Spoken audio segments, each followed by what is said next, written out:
Ça se passe à Marseille, dans le quartier du Panier, si vous connaissez. Oui. C'est un endroit qui s'intitule le centre de la Vieille Charité, figurez-vous. Alors, cette exposition de tableaux démarre quand? C'est-à-dire, c'est quoi, le siècle précédent? Début du XXe siècle, début du XXe. Jusqu'à nos jours. Donc effectivement, c'est un balayage du siècle. C'est ce qui s'est fait un petit peu de mieux sur le thème du portrait. Alors le portrait, on est très loin de ce qui se faisait à la Renaissance, où le portrait était là pour...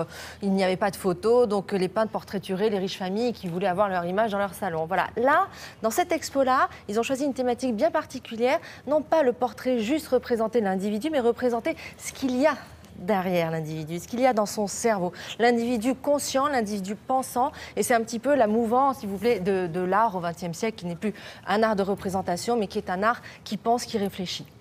Donc ils ont divisé ça en plusieurs thématiques. Donc effectivement le portrait en tant qu'être social qui vit en société, tout ce que ça véhicule comme image.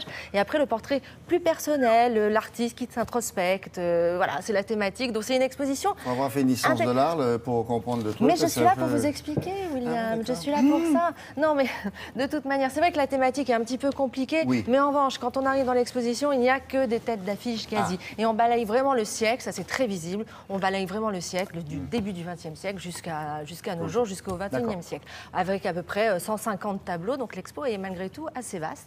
Et je vous propose tout de suite de vous rendre à Marseille, à la Vieille Charité.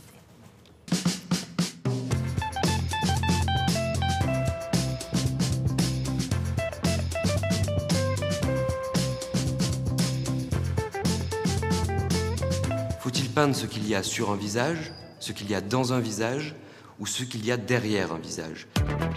Nous avons bâti l'exposition en 3 sections. La première partie donc présentera des artistes allemands de la Nouvelle Objectivité qui critiquent vraiment la montée du nazisme et les affres de la République de Weimar de l'entre-deux-guerres.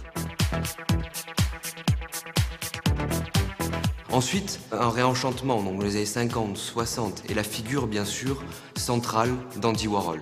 Et nous présentons de manière assez exceptionnelle ce magnifique portrait de Jackie Kennedy le jour même de l'assassinat donc de son mari, président, le 22 novembre 1963.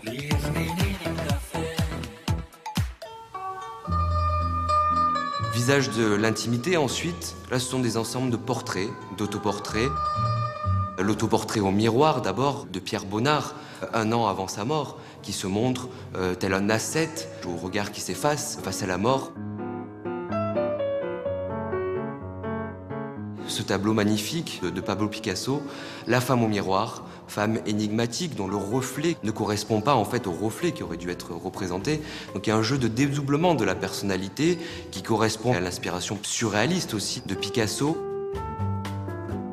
Et enfin, visage de l'esprit, avec comme figure centrale René Magritte.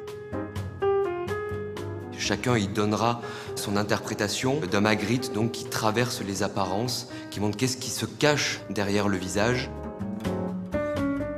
Cette section, dernière section, donc, va être une plongée aussi dans l'esprit, comment les surréalistes vont en faire un thème central. Et également de l'autoportrait de Francis Bacon, qui est un des chefs-d'œuvre des collections des musées de Marseille. Cet autoportrait qui montre de manière assez saisissante tous les troubles du peintre et bien sûr des individus qu'il va portraiturer.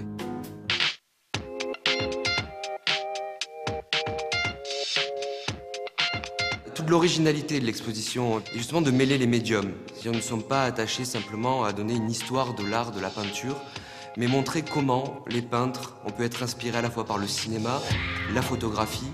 C'est le cas des nouveaux réalistes comme Martial Reis qui travaille à partir de photographie. Ou encore un artiste brésilien comme Vig Muniz dont nous montrons un très beau portrait de Cristiano Ronaldo, un événement donc avant la Coupe du Monde prochaine également. Voilà, ça se passe à Marseille, vous avez le temps, c'est jusqu'au 22 juin, à la Vieille Charité. La Vieille Charité, c'est dans le quartier du Panier, vous demandez le quartier du Panier. Avec Alex Jaffré, on s'intéresse à la musique.